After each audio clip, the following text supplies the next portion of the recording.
The Golden Age by Kenneth Grahame. Section 10. Snowbound.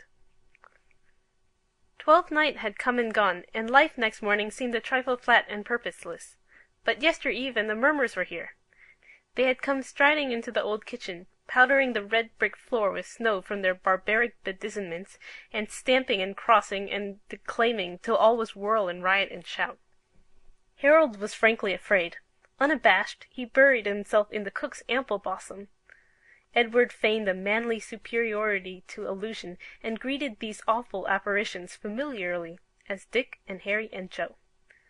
As for me, I was too big to run, too rapt to resist the magic and surprise. Whence came these outlanders, breaking in on us with song and ordered mask, and a terrible clashing of wooden swords? And after these, what strange visitants might we not look for any quiet night, when the chestnuts popped in the ashes, and the old ghost stories drew the awe-stricken circle close? Old Merlin, perhaps, all furred in black sheepskins and a russet gown, with a bow and arrows, and bearing wild geese in his hand. Or stately Ogier the Dane, recalled from Faery, asking his way to the land that once had need of him.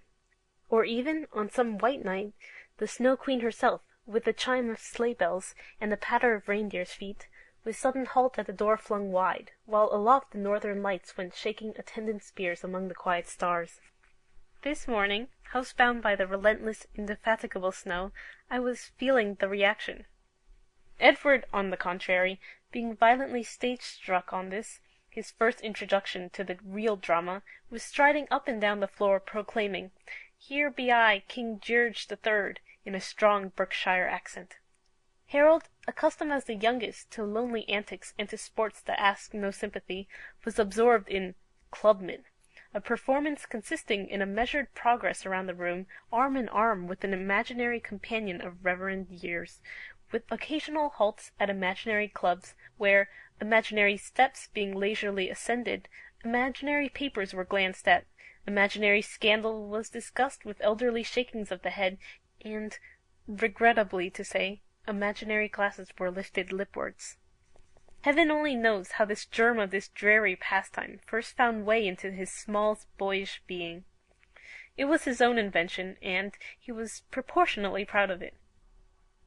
Meanwhile, Charlotte and I, crouched in the window-seat, watched, spell-stricken, the whirl and eddy and drive of the innumerable snowflakes, wrapping our cheery little world in an uncanny uniform, ghastly in line and hue. Charlotte was sadly out of spirits. Having countered Miss Smedley at breakfast, during some argument or other, by an apt quotation from her favourite classic, the fairy book, she had been gently but firmly informed that no such things as fairies ever really existed. "Do you mean to say it's all lies?" asked Charlotte bluntly. Miss Smedley deprecated the use of any such unladylike words in any connection at all. "These stories have their own origin, my dear," she explained, "in a mistaken anthropomorphism in the interpretation of nature. But though we are now too well informed to fall into similar errors, there are still many beautiful lessons to be learned from these "But how can you learn anything," persisted Charlotte, "from what doesn't exist?" And she left the table defiant, howbeit depressed. "Don't you mind her," I said consolingly. "How can she know anything about it? Why, she can't even throw a stone properly." "Edward says they're all rot, too," replied Charlotte doubtfully. "Edward says everything's rot," I explained. "Now he thinks he's going into the army. If a thing's in a book, it must be true, so that settles it." Charlotte looked almost reassured. The room was quieter now, for Edward had got the dragon down, and was boring holes in him with a purring sound. Harold was ascending the steps of the Athenaeum with a jaunty air, suggestive rather of the Junior Carlton. Outside, the tall elm-tops were hardly to be seen through the feathery storm. "The sky's a-falling," quoted Charlotte softly. "I must go and tell the king." The quotation suggested a fairy story, and I offered to read to her, reaching out for the book. But the wee folk were under a cloud. Sceptical hints had embittered the chalice, so I was fain to fetch Arthur. Second favourite was Charlotte for his dame's riding errant, and an easy first with us boys for his spear-splintering crash of tourney and hurdle against hopeless odds. Here again, however, I proved unfortunate. What ill luck made the book open at the sorrowful history of Balin and Balan? And he vanished anon, I read, and so he heard a horn blow, as it had been the death of a beast. That last, said Balin, is blowen for me, for I am the prize, and yet am I not dead. Charlotte began to cry. She knew the rest too well. I shut the book in despair. Harold emerged from behind the armchair. He was sucking his thumb, a thing which members of the Reform are seldom seen to do, and he stared wide-eyed at his tear-stained sister. Edward put off his histrionics and rushed up to her as the consoler, a new part for him.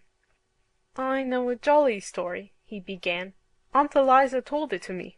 It was when she was somewhere over in that beastly abroad. He had once spent a black month of misery at Dinan, and there was a fellow there who had got 2 storks, and one stork died. It was the she-stork." "What did it die of?" put in Harold. "And the other stork was quite sorry and moped, and went on and got very miserable.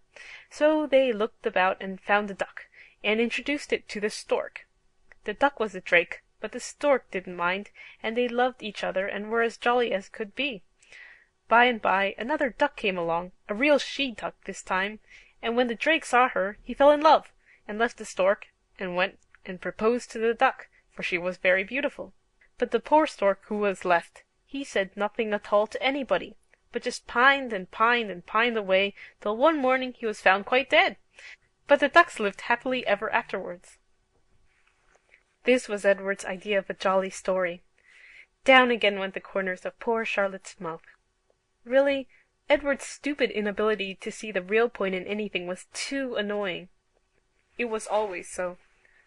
Years before, it being necessary to prepare his youthful mind for a domestic event that might lead to awkward questionings at a time when there was little leisure to invent appropriate answers, it was delicately inquired of him whether he would like to have a little brother or perhaps a little sister.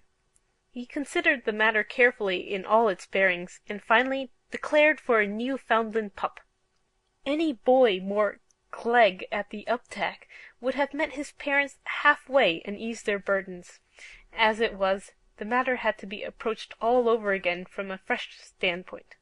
And now, while Charlotte turned away sniffingly, with a hiccough that told of an overwrought soul, Edward, unconscious, like Sir Isaac's diamond, of the mischief he had done, wheeled round on Harold with a shout. "I want a live dragon," he announced. "You've got to be my dragon." "Leave me go, will you?" squealed Harold, struggling stoutly. "I'm playin' at something else. How can I be a dragon and belong to all the clubs?"